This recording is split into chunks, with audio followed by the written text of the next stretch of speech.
So, Paul, that was your first Pro Chef training session. Would you like to give some feedback on the experience? It was good. Yeah, it's great. It's a great way of doing it rather than just a general demo where you cook the demo and then go away. And it's great to have that interaction and to watch the guys sort of cooking my food as well. It's brilliant, and they all responded really well. They all asking lots of questions, seemed really involved, and seemed to capture them, which was great. And I think it's hard to do with 3 hours.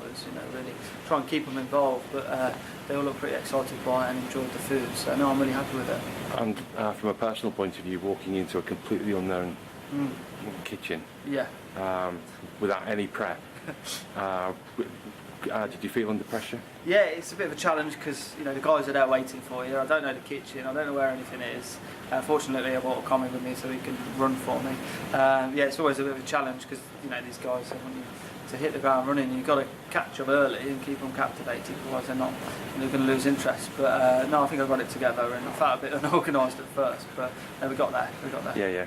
I'm sure stories will emerge in due time. Yes. In due course about. There's a couple of stories I might laugh about in the future, but not today. Okay, fair enough, and I think we'll leave it at that. But when you come to, in about 3 hours, we're going to begin sort of judging the output of the chefs. What are you looking for in their cooking?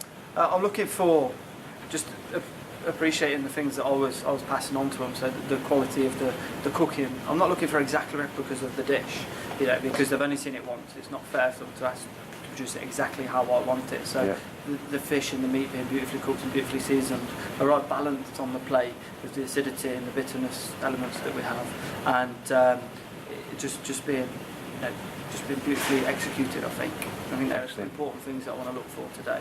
Okay. If it looks slightly different, it's not a big deal. It's about what's delivered to me and what they've got out of those 3 hours. Yeah. Okay, well, we'll see how we get on. Cheers, mate. Thank you.